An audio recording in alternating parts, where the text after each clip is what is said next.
I'm Kevin Pelton, I'm Tristan Carcino. I'm Chris Smith. And I'm Randy Cote. and we're talking taco time. Red Fast Delicious.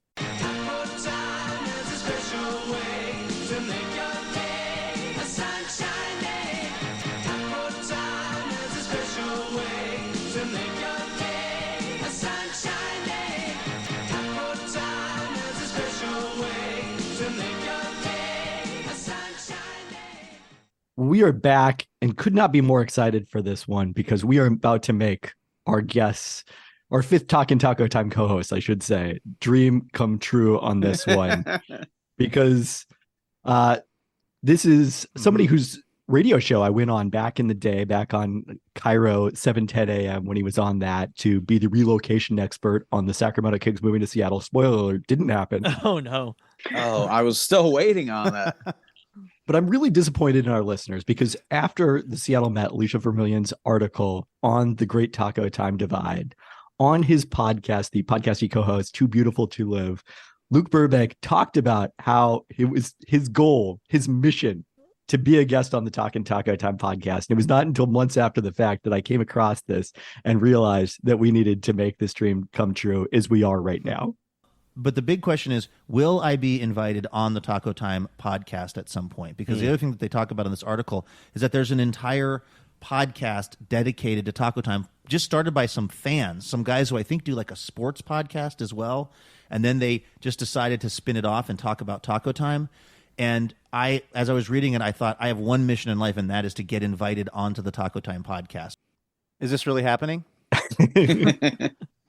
It is I've real. been having a lot of like weird lucid dreaming lately. I've been experimenting with microdosing ranch from Taco Time, and I'm never sure what is reality and what is a dream. So it's nice to be here. It is all too real. And I intentionally did not have the other co-hosts listen to the episode because I want them to be kind of, pleasantly surprised by your Taco Time knowledge. But it was a tour de force, a true submission for actually being a co-host of this podcast, if I do say so myself. I will tell you that I've listened to other episodes, and I know when you have a guest on, you sort of have them give you their sort of like Taco Time resume. Yeah, and I'm always listening, being like, please, come on, guys. I mean, stop kidding yourself. Stop kidding yourself. It's time to get Luke You're going to Burbank ask on for here. our Taco Time credentials? Well, let's wait till the next time you have me on for that. But for the time being, yes, I feel like I've been telling all my friends that I'm going to do this, and there's like two reactions. One is like, this is the perfect opportunity for you to flex this knowledge that barely anyone cares about. And then my other friends are like, how did we not think of this as a show idea? Like, we're all obsessed with Taco Time. Do you guys get that a lot? Actually, that's the first time I've got to say. Not once. But Maybe I just hang out with too many podcasters. Right. We're all like, Yeah. why Very didn't we possible. think of this? This is such a good idea for a show. That comment would come from our first guest / co-host that has a Wikipedia page, right? Like that's on the level that we're talking about, I think here. I got that page back when you could actually submit your own Wikipedia page, and they didn't figure it out. I think if I was trying to do it now, they'd figure out that somebody named Buke Burbank is really updating a lot of the details on this guy's bio. Oh, that was a favorite Bill Barnwell series of tweets back when Twitter was a thing. Wikipedia entries clearly authored by the subject. It's usually like the person who played bass on like a particular album by like, I don't know, some incarnation of Twisted Sister. You'll be like, for some reason, reading the Twisted Sister Wikipedia page, and they'll be talking about like a track off of a recent record, and then track 8 will be like, with bass played by Ronnie Johnson, and you're like, that was definitely Ronnie Johnson. No one was asking about who played bass on that track. They don't let me change anything on Wikipedia anymore because I kept changing the 49ers stadium to the Field of Tight Jeans. Okay, but speaking of credentials, let's start from the beginning here, Luke, because your relationship with Taco Time is a familial one, in a sense. Yeah, it is. My dad, Walt Burbank, was the original, I guess you would say, sign painter for Taco Time. Oh, man.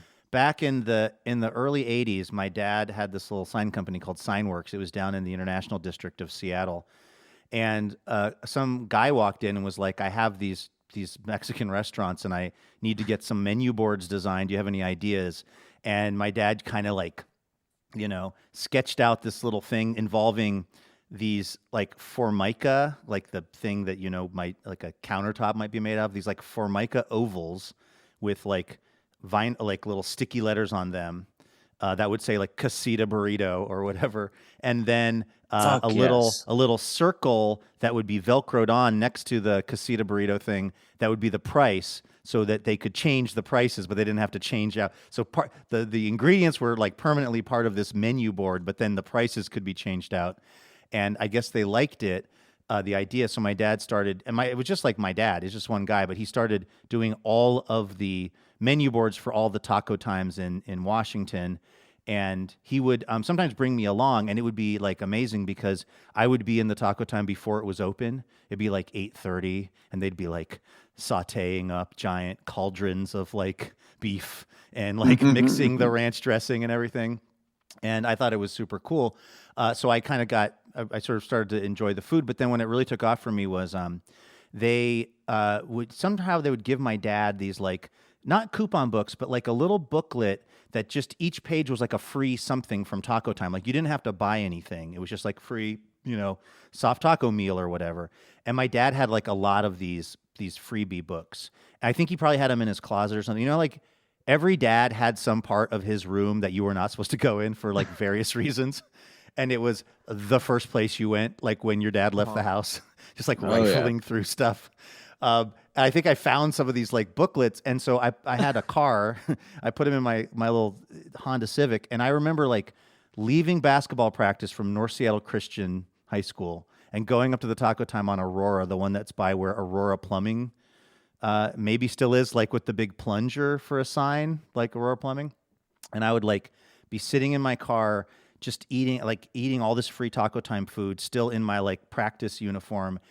And to this day, that experience of kind of like autonomy as a kind of becoming an adult human, and also the deliciousness of free Taco Time, like it really made an impact on me. It's probably like top 5 experiences of my life, and I've had some okay experiences. So it's been a huge. And then when I've lived in other places, I have obsessed over where the closest Taco Time might be. When I moved to LA, not known for its Mexican food, by the way. LA famously like a very horrible, just extremely beige, very bland city. Mexican food desert. Precisely. I remember moving down there and being like, there's got to be a Taco Time. So I got on some website and found what I now understand to be a Taco Time International, which was listed as being in Barstow, California, which is about midway between like LA and Vegas. And I remember essentially booking a trip to Las Vegas, a drive to Las Vegas, about 50% of it being I can stop at the Taco Time in Barstow. And when I got there after like a 2-hour drive, I realized it was just part of this gas station. And it was, one of these weird off-brand Taco Times that have the name Taco Time, but don't have any of the things that we all love about this place. And I was so devastated. I was like standing in the desert as like a tumbleweed blew by and my dreams like died because I was not going to have a chicken soft taco that day. Weirdly, too appropriate a place for a Taco Time compared to the Pacific Northwest. Oh, 100%. Yeah. I mean, it makes a lot more sense than Woodinville. Yeah, a saguaro cactus looks much more in place in Barstow than in Kenmore, right? Like. So how long did your dad make the signs for Taco Time? Was this an extended period of time? Yeah, I'd say 15 or 20 years. It was his big account. Damn. Like the 2 things that there's 3 things that my dad did as a sign painter that I was always very proud of. One was he did the Taco Time signs. 2 was he painted, on Roosevelt, that bar called Teddy's that has like a caricature of Teddy Roosevelt. He made that one. That's awesome. Which I thought was pretty boss. And then he also painted the giant eagle inside the Seattle Pacific University gym. Wow. These are his big claims to fame. But like Taco Time was funding. I'm one of 7 kids, right? My dad had a very small business. The majority of the business was Taco Time. So we were all living and dying by like, is Matt Tonkin or somebody from the Love family? Like I know the main franchise players in this game because it would be like, if my dad came home and was like, Matt Tonkin was really mad at me today, I was like, okay, we're screwed. Like most of this family's income is related to the good graces of various Taco Time franchisees. So He had the gig for a pretty long time, 15 years or so. And then eventually what they did was they figured out that they could just hire one person who worked for Taco Time to do all of this signage. What's interesting now is that, like, if you go into a Taco Time, they don't do any of that stuff. Like, it's all a big printout and then it's all digital. So it's like, you know, the March of Time was going to leave Walt B in the dust at some point. It just happened sooner than any of us hoped. Yeah, he got out in time, man. Mm-hmm. It also may have been troubling for his career if he painted an eagle in the SPU gym, since they are in fact the Falcons. Yes. Oh, okay. It was a bird. I think it was a Seahawk or something. I'm not good on details. I'm still impressed with the Teddy Roosevelt as well. Like, that is iconic. Yes. Iconic artwork. Right? It's still there. Yeah, I was really proud of that because, my dad was just like a working sign painter. Mostly what he did would be like putting the letters on something that said clearance 7'11", like very unsexy but necessary informational stuff that would just go on things. You couldn't really point to that and go, yeah, that's my CPAC Realty coming soon, retail space available. Like, I wasn't allowed to brag on, but that Teddy sign, I was like, that's pretty dope, actually. Does he still have like any Taco Time artwork? No, but I was at my parents' house recently, and in my dad's shop was the original Teddy sign because he redid it at some point. So I got the original one. It's here in my studio where I'm talking to you from, and I'm trying to figure out how to exactly display it. It's also massive. What you don't realize about an outdoor sign. Like, you're drunk and you see like a thing, like we should steal that. And then you get it inside your house. You're like, what the fuck? This is massive. So... One of the things you mentioned on Too Beautiful to Live, talking about the Taco Time divide, is one of the photos in that story featured one of your dad's signs. Yes, and that he didn't even recognize it when he read the story. Did he? I think it was at Taco Time HQ, right? It was. I just recognized it because, I mean, boy, little did my dad's actually helping me remodel my house. He's in my house right now, and he had said to me, I was like, I'm going to go do this Taco Time podcast. He goes, I should come with you, and I was like, you probably shouldn't. But get him in here. I gave you guys the best bits. Believe me, I know this guy. You're getting the Sparks notes. Oh, wow. You're getting the Sparks notes, and it's good for everybody. But there was a certain style of lettering that he would do a lot that I would just see because I would, he had this little sign shop on Aurora Avenue that I would hang out in, and I noticed in that the article that let me know about your fine podcast that there was one of the photos. It featured some lettering that I had definitely seen around his shop. And so it turned out that was something he had done many, many years ago. All right, let's dig into this closest Taco Time locations, because I think this is an important thing. It's important enough, at the very least, when the Seattle Times wrote about you moving back to Seattle after a stint in New York at NPR, one of the quotes in here, "I'm so excited to be near a Taco Time again." Also, and as a former employee of Dick's, I'll be spending more time there too. I mean, we don't have the Dick's spinoff podcast, but I do think we probably need to go down that path a little bit. I mean, I feel like they're sort of cousins in my mind in terms of like iconic Northwest, restaurants that, like, if you know, if you grew up going to them and you've got your thing that you like to order and you've got your stories. I used to work at the Dick's on Lake City Way when I was in high school. And one time, there was a lot of the guys that played Ferris Husky Sports were in some kind of apartment building that was kind of nearish where this Dick's was. And one of the Huskies, I actually fortunately forget who it was, so I can't actually get in trouble by naming them.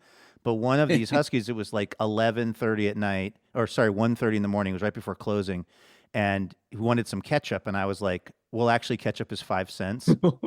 And he was like, what do you mean? And I was like, and then I just tried to get into like a sort of an economics argument. I was like, well, because think about it. If you go to McDonald's, even if you don't want ketchup, you're paying for it, man. But here, we don't charge you for anything unless you actually want it. This was not really getting through to this guy at 1:30 in the morning. He tried to come through the window and get me, and his shoulder caught on the glass opening, and it cracked the window all the way up.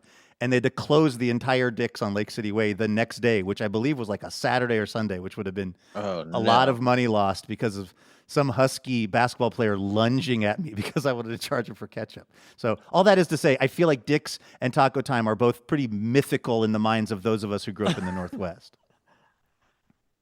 They're charging for ranch now also at Taco Time, so it feels That's about a the same. back and forth, you know. The They've 5 gone cents from not charging, not charging. You know, I don't know. Can I ask? And I know this is I'm sure been addressed in previous episodes, but like I'm wondering what y'all's relationship to ranch as part of Taco Time is in terms of, do you get sides of it? What do you like to dip in it? How do you all utilize it? Because I always get 2 things of ranch because I want it so badly, and then I barely get through one of the things, if that, because it's so delicious and rich. Even if I'm dipping every, did they change the name? Is it not Mexi Fry anymore? Tater fries, yes. on this podcast. Yeah. Little Mexi Fries. Let's go, Brandon. I did. I was at the Habitat for Humanity where I live. I live in like rural Southern Washington now. And I was at the Habitat for Humanity, which is like the place where, you know, they sort of reclaim stuff from people's homes and then resell it. And it's actually a really good thing, and it helps a lot of people. And I was walking in there, and somebody who clearly like worked there had a Habitat for Humanity bumper sticker, which I was like, cool. And then underneath they said, "I'll fight socialism until hell freezes over, and then I'll fight it on the ice." And I just thought, I don't know. I feel like Habitat for Humanity is a fairly liberal operation if you think about it. Okay. Yeah, I don't know where I was going with that. If there's nobody left fighting socialism, then I am dead.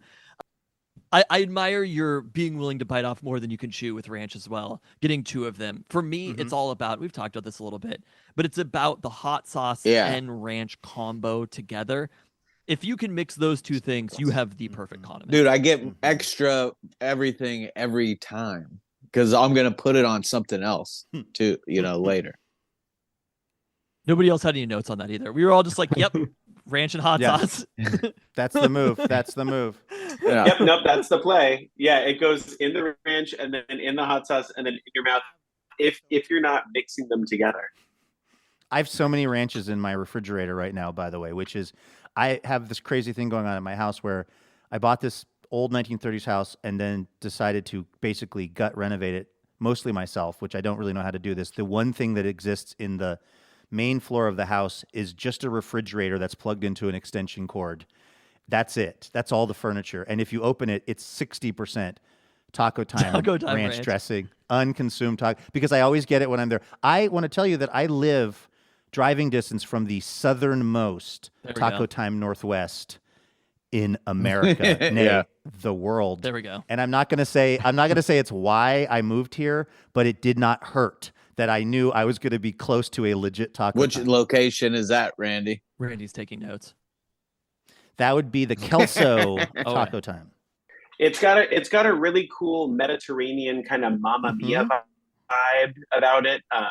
Some really unique light fixtures, and probably the nicest Taco Time bathroom in the system, if I do say so myself. Wow. It's got outdoor sconces of light and hanging flower baskets. Truly, Luke has moved to like Taco Time paradise. Yeah, okay? Taco Time Shangri-La. Sconces. Yes, truly. Is this your area of expertise? Are you guys like the Expendables and you're the demolitions expert, except it's knowing Taco Time sort of design? I am the location expert because I've been to every single Taco Time. In my official quest to visit all 79, I've been to 78 of the 79. I have higher standards than I have high standards for myself, but yeah, I have geographic extremes is kind of a category, and Kelso famously this was in the Seattle Met article, right? I believe this was mentioned, right? You're sort of like your completism on this. Yes, truly, yeah. You also may have read about Randy in Seattle Eater as well. He's been featured everywhere in his quest. Or seen the Real Taco media Time commercial that he was in with this little map. You know, yes. Okay, that's also probably where I saw that from. Although, you know, I have to say down here in the extreme south of the Taco Time of Taco Time Landia, I feel like people don't really know. I mean, yeah, people go there, but it's like if you grow up in the greater Seattle area where there's just a variety of Taco Times around, I feel like it's a thing people are aware of. But when you're down here, it's literally like it's an outpost. And so it's like people don't talk about it as much as I would like them to be talking about it. Really? And I feel like they would talk about it more because it's like the central hub. It's the only place to go, as far as I understand, Kelso Longview, right? Well, it shares a parking lot with Wilco, which is not just a band for dads my I've age. always wondered what the Wilco was. The Wilco is like it's like a Home Depot. It's more like this. It's more like an Ace Hardware, where I am hoping that the young women who work at the register think it's possible that I have a ranch. It's like half of it's like horse You stuff. have a ton of ranch in your fridge. I know exactly. Precisely. I'm hoping they think that I'm just like one of those handsome Kevin Costner from Yellowstone types, because it's like everyone who works there is working there just to get horse feed. Like to feed their horse that they have that's like overly expensive. I actually kind of love it, but it's one of the many things about small town life where I am deeply aware of how kind of out of place I am, and all I'm trying to do is not draw any undue attention to myself, and like, you know, just kind of sort of fit in and maybe even be mistaken for a local. That's like it never works. It never works, but it's kind of my just dream. feed my Best case horses scenario. taco burgers. Please tell me there was an entire episode on that abomination. Whoa! Abomination. Hot Wow. take. Shots fired, boys. Hot Let's hear take. it.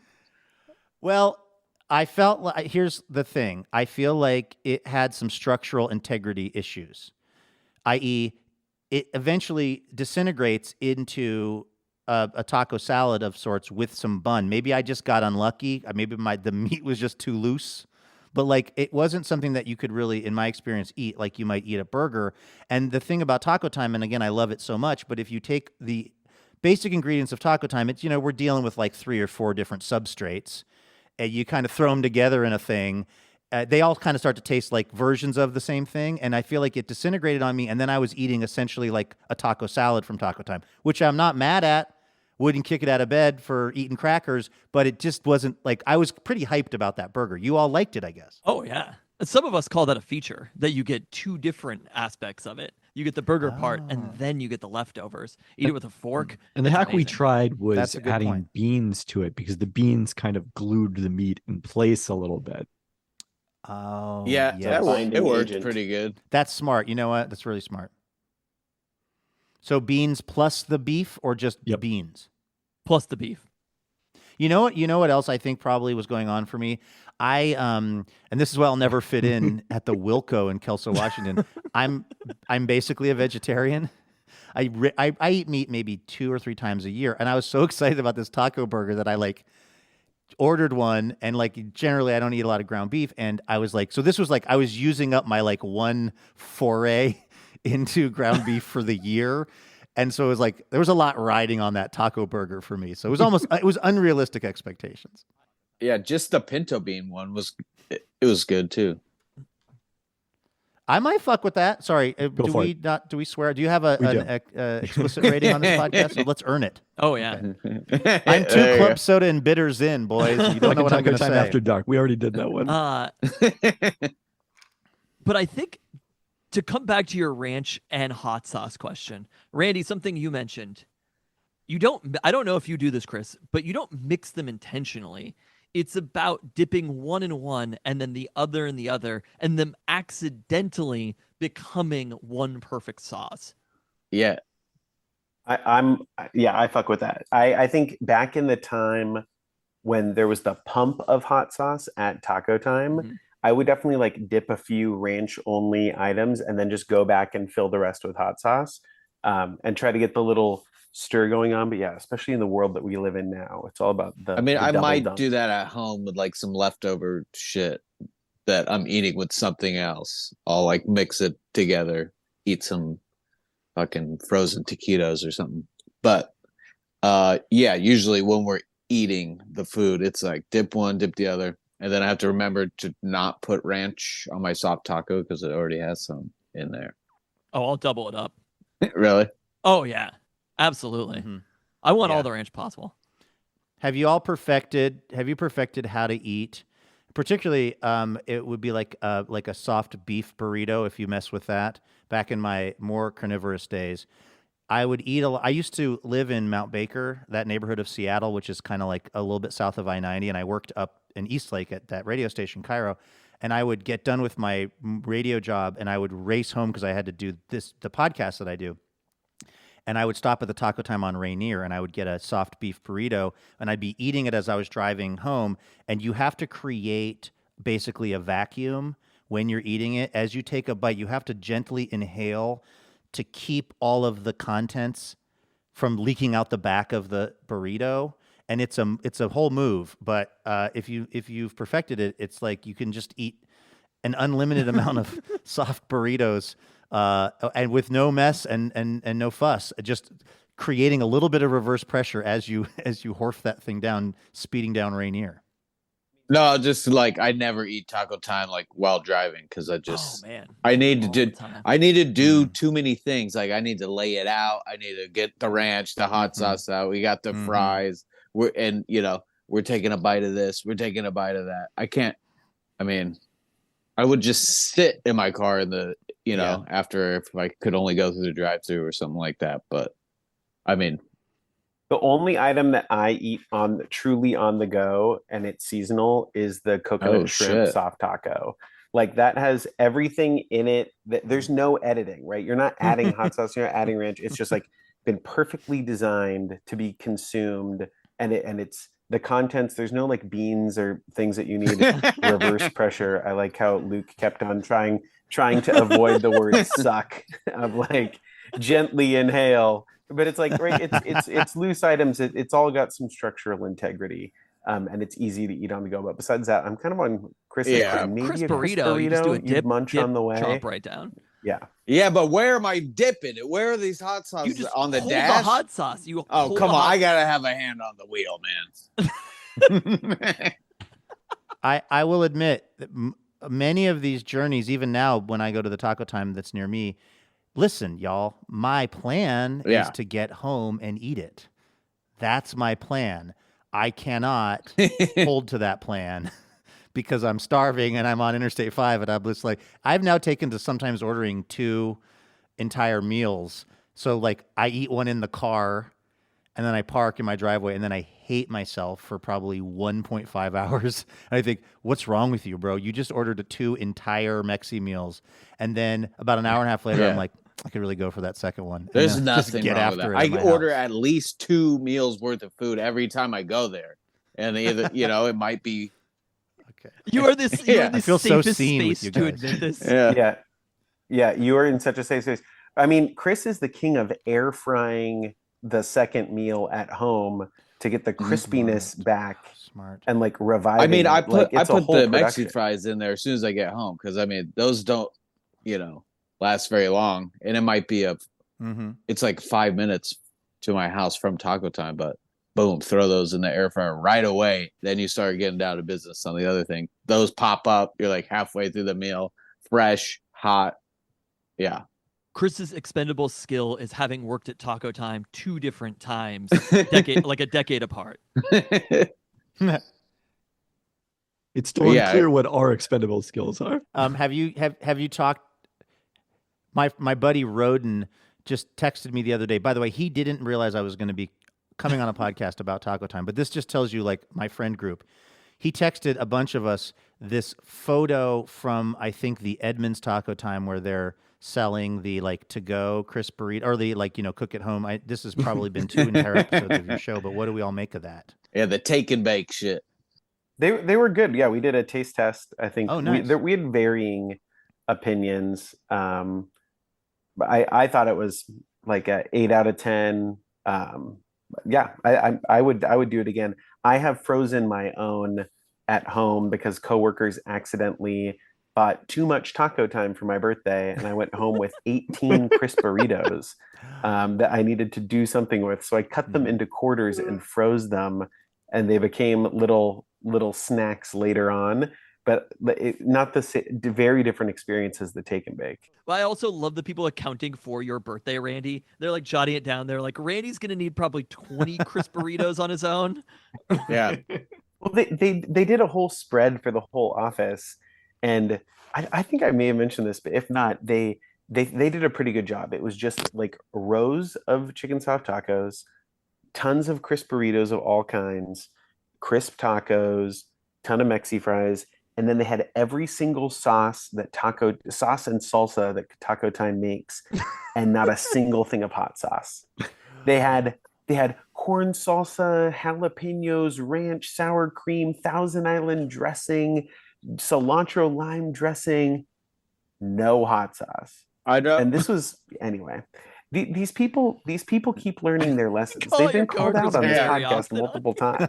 Yes, all the time. I'm down to tell it every fucking episode because it's so fucked Oh, up it's that stung to the core. you don't have the hot sauce there.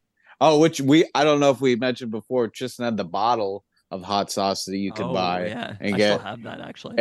And I was supposed to take it home, but I left it in his car. And then he sent me a picture, I think, the next day of him I've used eating it immediately. food. Yeah. Luke's reactions are giving me so much life here. I'm enjoying it immensely. So, I mean, honestly, like these are the conversations that me and my friends legitimately have. I would say 30% of our conversations are related to Taco Time. Like it's so fun to be actually doing this as part of a real project with a bunch of people who obsess on this, maybe even more than me. And I really thought that I was kind of in the top 1% of people who cared about this. So yes, I'm delighted by this whole conversation. I think if there was a like interview process to be a like fully in, one of my questions would be, do people text you about what they should get at Taco Time? Because that is an experience that the four of us have quite often of like someone hasn't had it in a long time or they're rediscovering it, and that you just get a text out of the blue that says, "Hey, I'm going to Taco Time. What should I get?" It's like, I don't know. Does this happen to you on a ongoing basis? It's gonna start once happening, this gets out. Yeah. What happens with my podcast that's kind of interesting, and I actually take it as a really sweet thing, is because like I used to be associated with Seattle when I lived there. Now I live kind of closer to Portland. Our listeners will often email me a question of like, what time does this close in Portland?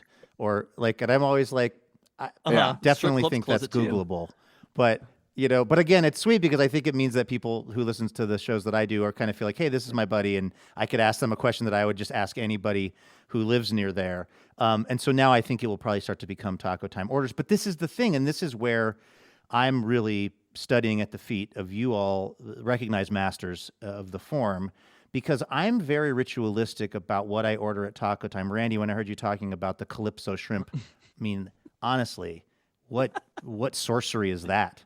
Like, I just get the same, like, 2 or 3 things always, because that part of, for me, what I love about Taco Time is it's so comforting to me because I know exactly what I'm going to get.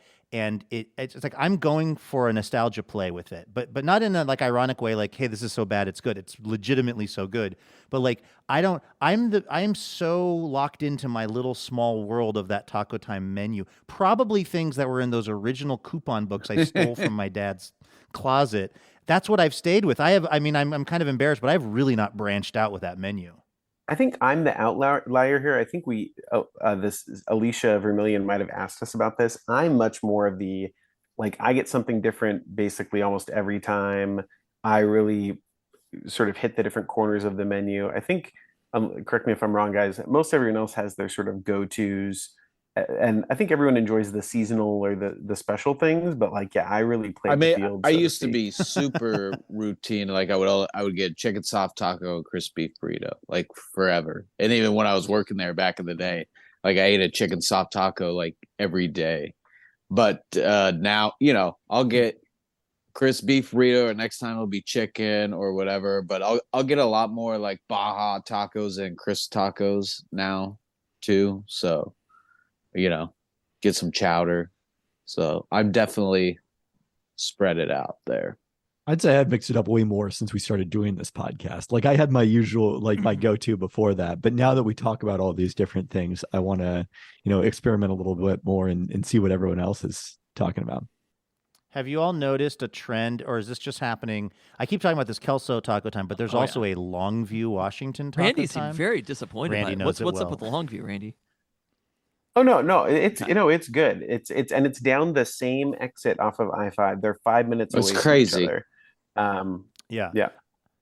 I was there with my dad 2 days ago because he's here helping me work on my house, and we sat in the Taco Time. Which, by the way, that's there's a couple things about that Taco Time that are unique. One is at least the table we were at was like dedicated to Patty Johnson. Is that like? Did you notice that, Randy? Yes. Hold on. I'm feverishly going into my There's a spreadsheet to go to the. Well, the other thing that I remember It's like a bar. Like I have a thing at one of the stools in the Baranoff that says Luke Burbank Professional Drinker that I bought one time. I put it on my tab. It was like an extra $150 on my bar tab.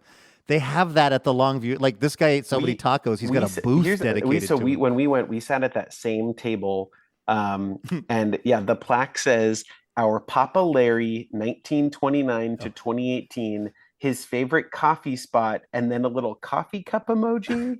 Yeah, that was And so it was weird. like for more questions than answers on this one for me. Like, did it used to be some sort of like diner and then it became No, a taco I can tell you. time?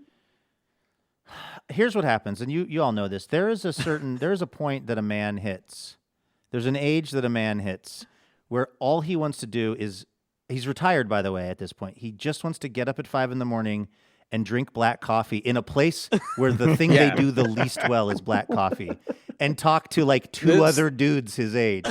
It's like the lobby of the Home Depot or some shit. Just a taco time. Sure, why not? Like there is a point at which black coffee is what keeps you alive, and saying almost nothing to two other guys, but it being your so morning true. Like ritual. when I worked at the mall, South Center Mall, taco time, like the mall opens at whatever 10 in the morning, so you're like open at 10. Not many people are wanting to eat taco time just yet, but there would always be old people coming to get coffee. We had coffee going, just like some shit coffee. I will say the thing that freaked me out when we saw it, though, especially because it was like this guy's clearly lived to be 90 years old and is dead. And it said, our Papa Larry, the guy from the Taco Time Superfan commercial who claimed the secret to his youth was drinking a cup of Taco Time hot sauce every day. His name was Larry. So when we sat down and I saw the plaque and it was like Larry's dead, I needed to look at the date and I was like, oh, thank God, 2018. I met this man in 2021. So unless we're having some sort of paranormal activity situation, but anyway, yeah, these Larrys are kindred spirits, I think. The thing that I was wondering, though, that I noticed in this particular Longview Taco Time was they've now taken out the that's everywhere soda machine that had the good ice. Is this a trend? Is this did we fly too high on borrowed wings with those things where you could make some cherry Coke Zero vanilla sin against nature with the good ice? Because the problem is the new machine doesn't have the good ice. The ice everywhere I go. Whoa! It's got regular ass ice. This is bad. Yeah. Wow. Talking to you, Longview Taco We still Time. got the regular ice, but I do miss making like a Dr. Pepper with a cherry mellow yellow, or vice versa. Were they like hemorrhaging money on those machines? Like, why did they put them in and take them out? Well, COVID, nobody's going in and making their own drink anymore for like 2 years, so they just got rid of all of them. Oh, good point. Yeah, they're down. Yeah, I haven't seen one in a minute. Really? I guess I wasn't tracking. Normal locations, there's still the Taco Time ice, right? Yeah, as far as I know. Okay. I think I'm wondering also if the ice. I was about to apologize for getting into the weeds on it, but then I realized that's the point of this podcast. Like, that's what we're here to do, guys. But like, I bet you if you go through the drive-through of that particular one I'm talking about, Papa Pete's Taco Time, as we call it. If you go through the drive-thru, I bet you get what we consider the normal ice. I wonder if it's just the machine that was available, like in the lobby when you're doing your own, that has some bunk ass, like non-soft ice pellet ice. This is astonishing. We'll have to do more research into this one. Maybe the Longville. I'll meet you all at the Taco Time in Longview. Yeah. Wait, does Kelso have the good ice then, or? Every time I've been through the drive-thru, see, the difference is I haven't been I haven't dined in at the Kelso one in a long time, maybe ever actually. I only dined in at the Longview one because my dad was like, what are you talking about? We're gonna drive with this? He's like, we're sitting down and we're eating this. He's right, though. No, he was not wrong. And I still have lessons to learn at age 47. Yeah, do you use the app then or no? No, I don't do any. I feel I'm personally offended when a restaurant asks me if I'm going to order on the app. That's violence as far as, and I don't know why. I can't make a strong argument for this, but when they're like, will you be using the McDonald's app? I'm like, no. I don't know why. Oh, man. No one at Taco Time, if you order in person, I don't think anyone's asking you. No, they don't. If you're going to use the app. It's almost when you use it in person, it's more of it's an inconvenience to them to use the app when you do it in person. I find it's all about the ordering ahead and the customization and the free Taco Time. I also think that Taco Time, can we sort of agree that probably of fairly large scale operations in the Northwest, Taco Time has the best employee training in terms of customer service experience. I can't think of another place in any way similar to it where you encounter as many people that work for the place who are often young people who are just really friendly and stoked to be there. It feels like a good vibe.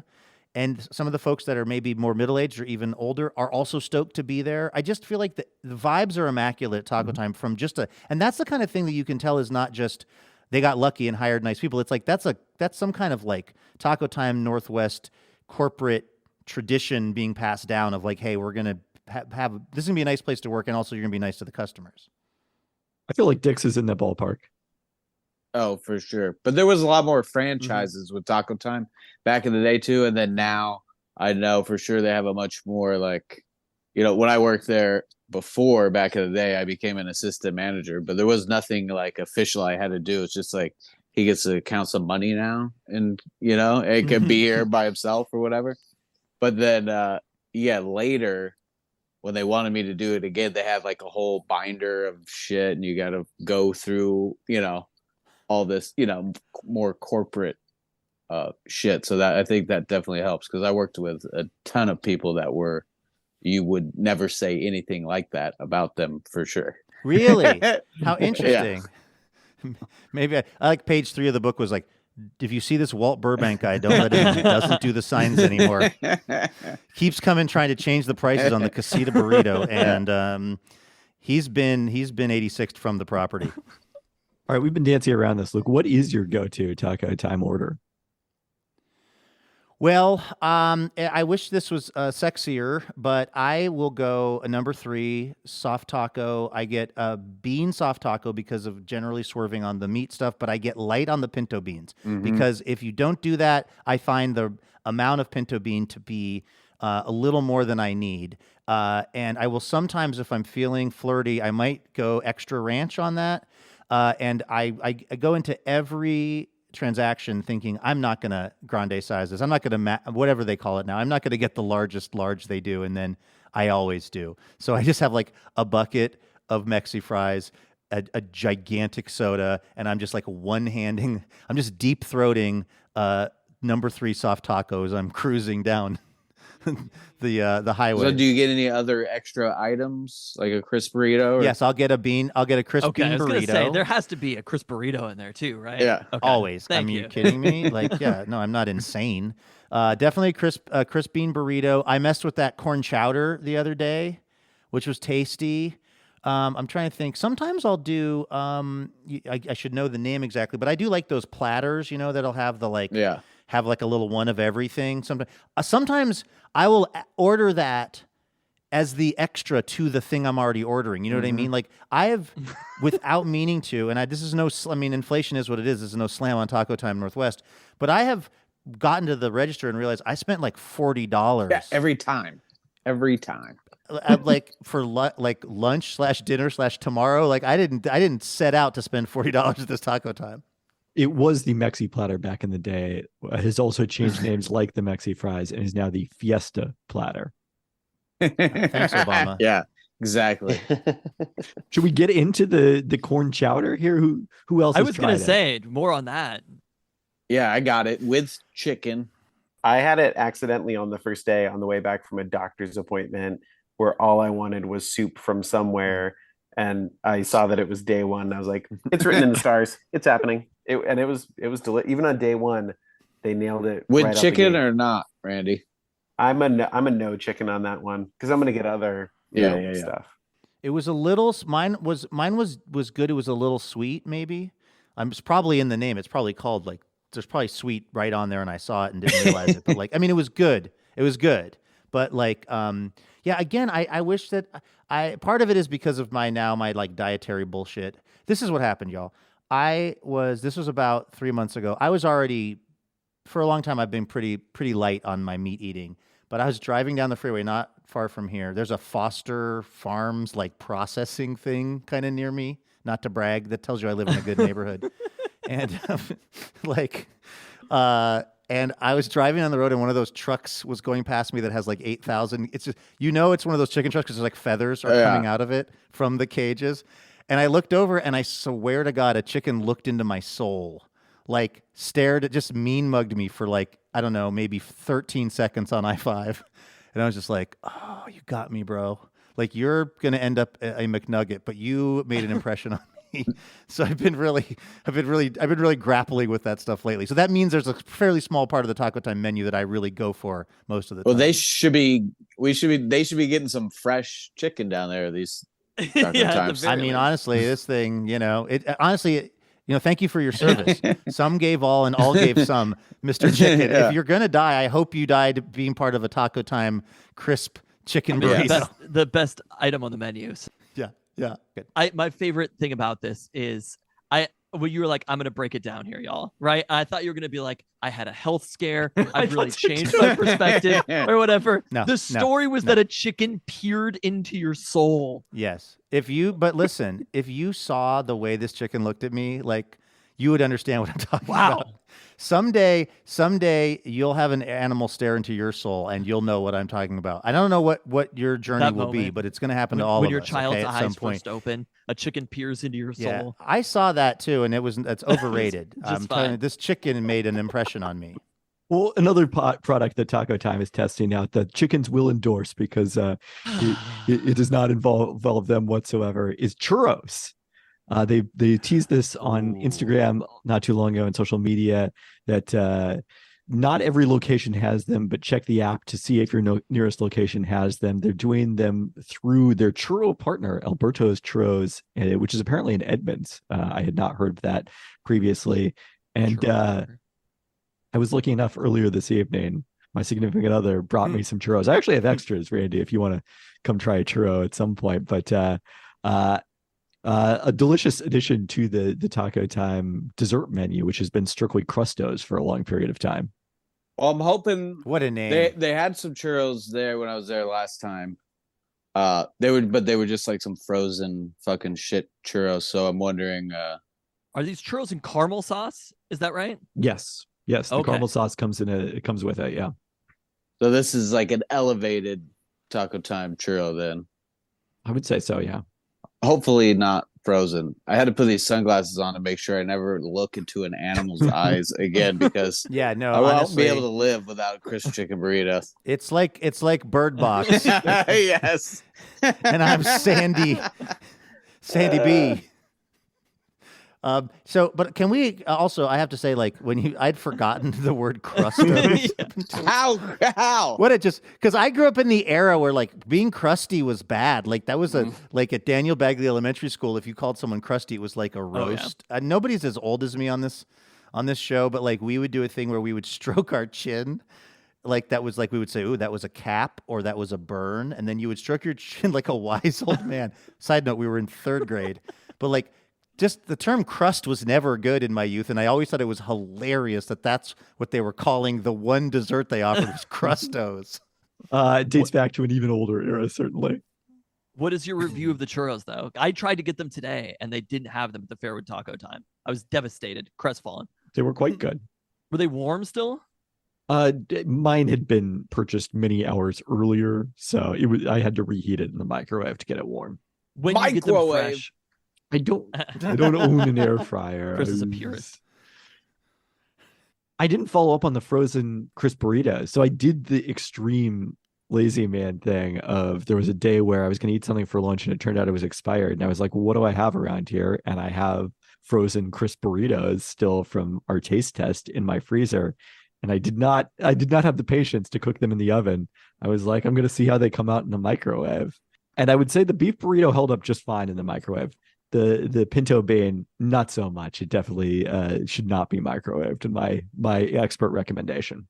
Not enough reverse air pressure. Right. Definitely not. Look, the last topic we wanted to talk, you talked about your other In-N-Out or other Taco Time experience. What? I don't know why that popped into my head. I was thinking about In-N-Out too. It's okay. Always. But now you're pretty close to Taco Time international territory down south of the border in Oregon. Yeah. Like, what is your experience in terms of, that crossover? That doesn't look like anything to me. Yes. Right answer. Anybody see Westworld? Like, come on, that doesn't look like anything to me. Like, why on earth would I darken the door of some off-brand Taco Time? I will tell you this.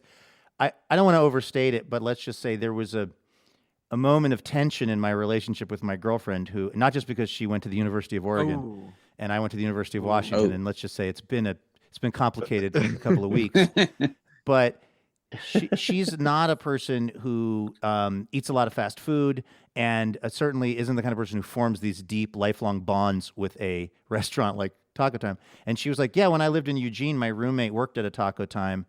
I think it's probably the same. And I was like, well, it's really actually not. And she was like, no, I think it probably was. What did they have? I was like, well, and I just started listing menu. And she goes, yeah, she used to bring those home, after her shift. And I was like I try to not be mansplainy, because that's not a good look on anyone. Yeah. But I danced right up to the edge of that abyss by just being like, you don't get it.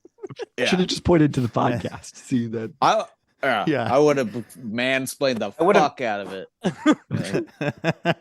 I would have only picked items that are only at TTI. Oh, see, I would have been like, that's next level. yeah, of course, yeah. A Juan burrito? The big Juan burrito. And then she'd be like, oh yeah, they brought that home every day. And then you'd be like, psych, they don't have that at the real Taco Time. Yes. That's very smart, Randy. I did say that when we're in Eugene, we need to go to this place, but then I don't know if they had a website. Somehow I divined that this was, in fact, a Taco Time International. And then I was like, I don't even want to waste a half hour of my life being right. And by the way, the only thing that makes me happy is being right. And that's how little I want to go to a Taco Time International. I mean, that is the true interview test to be a host of this podcast. Listen, put me in, coach. I'm ready to play. There is a part of me that's kind of curious, because Eugene was the original Taco Time location for the joint chain. Have I already complained about this? It's from Eugene, of all things. In what state, Tristan? In Oregon? That the worst. This is the first that I'm hearing about this. In fact, I would like to say that I'm shocked, but it all makes so much sense. Do we know for a fact that the Taco Time in Eugene is one of the TTIs? Is it possible she was right? No, it's no. If it's in Oregon, no way. If we it's all not, got so mad about that question. If it's not in I've done Western that Washington, before. It's not. Okay. It's a TTI. Or Wenatchee. Or Wenatchee. Yeah, the Wenatchee Taco How about the one in Time Moses is Lake? The Y is a vowel sometimes of Taco Times. Moses Lake is a no. That's TTI country. Wenatchee is as far No, as that's TTI country. There was a Moses Lake location, but it closed. Yeah. Don't you know your lore, because I went to the Moses Lake one with my dad to put the signs up, and we stayed at Jim Tonkin's house and went fishing on Moses Lake in Jim Tonkin's boat. And your I caught dad a wasn't sunfish. paid, but he got to stay there. No, but we got a free fishing trip on Moses Lake out of it. They let you Why keep were we the fish. broke? My dad was trading everything for magic beans. That was previously the easternmost Taco Time, right? Or was it Wenatchee? Correct. And then Okay. it became East Wenatchee. Yeah. East Wenatchee. Important. Yo, this TTI shit with this fucking pizza they're selling at Costco though, like people keep hitting me up about it. Yeah, Luke, and do you know about this? It's a different Taco Time. They are selling a TTI taco pizza at Costco's within TTNW turf.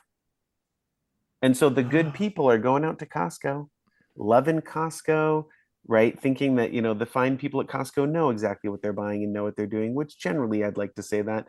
But in this case, the fine buyers of Costco are being deceived. The devil is at work. I'm looking at this right now. You know what I've heard is that the Taco Time pizza from Costco is actually made by Grey Goose. Yeah, they just put Exactly. Costco Yeah. Taco Time label on it. Kirkland brand pizza. Let's go. I mean, honestly, like I don't usually believe in taking up arms against my fellow citizens. I'm not a big, well-regulated militia type of dude, but this might honestly warrant some sort of I need a congressional hearing stat on this. Well, this is they should be grassy knoll. This is my January 7th. I'm not joking. They should be doing something legal about this because a lot of people are going to think it's from TTNW and they'll be like, this tastes like shit. Like, why would? Yeah, I would be in court over some defamation if I was TTNW. You're on my turf, muddying my name. Get out of here.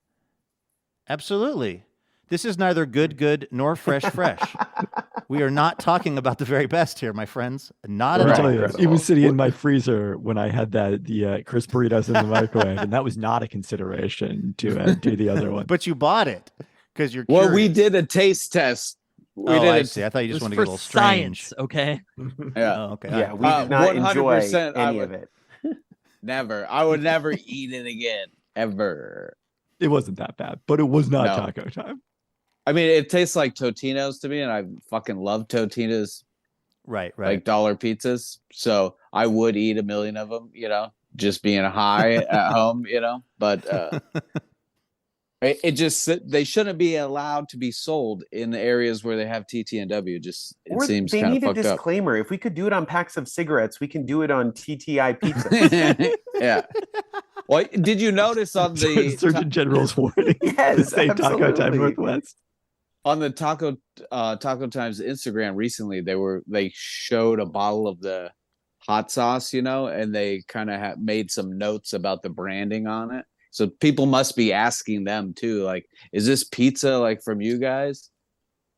Makes so much sense. that they're having to go on Instagram and be like, this is, if you see anything out there, our branding is going to look like this. If it doesn't, then it's not us. Because the Saguaro is slightly different on Taco Time International, right? It's a little bit more, I don't know, 90s. Yeah, there's a little sunburst on it, but I think to Chris's point, there should be some sort of Crime Stoppers hotline you should call if you encounter this in Western Washington or Wenatchee. I mean, they should put all these pizzas on sale right now, and I'll buy a bunch of them to make sure that nobody else buys them. All right, was it time to discuss the culmination of Randy's quest to visit every Taco Time Northwest? We still don't have a date, but we're moving closer towards one. Yes, hopefully sometime in January we will convene in person at the Rainier Taco Time, the one where Luke, had picked up his soft beef for some extremely heterosexual of consumption the on my way burritos. home. Yeah, I've been through the drive-through many times. I tried to go with some coworkers in January of 2020 to go visit it because it's right here. It's Rainier. I've been to it. I just need to check it off the list. And they were under construction in January of 2020, and then the world ended. So yes, we will go. We will assemble. We will have Taco Time. I've had a peculiar number of people reach out to me asking to be there, to be invited. So I think there's going to be some kind of get together. I don't know, and it'll be great, and we'll talk Taco Time at that time. Should there be a plaque on the table at this Rainier Taco Time for Papa Randy? If we have to pay $100 to do it, I'm willing to His do it. favorite place to get coffee. Yeah. His favorite place to get ranch dressing. I think we also need to talk about Randy's moment in the sun, though, right? Oh, that's right. We have not recorded since the Eater first person story from Randy recounting Randy, his quest. first person as told to. That is like Jerry Seinfeld, New York is back level stuff that you were doing, Randy.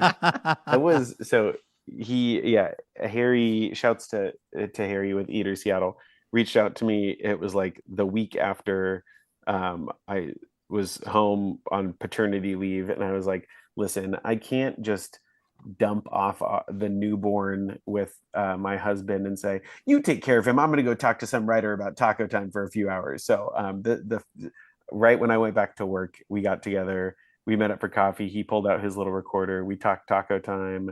It was a lot of fun, and it was pretty, they posted it, I had a few people text me, and then Eater, like, they did a collab post with Eater, like, national, and they're 1.4 million followers on Instagram. And then this is when I got people that I like went to college with who I forgot existed were sending me DMs of like, or like tagging me in their stories and be like, I was in Math 142 with this guy. And I was like, okay, this is getting out of hand, you guys. Like, there's also I have another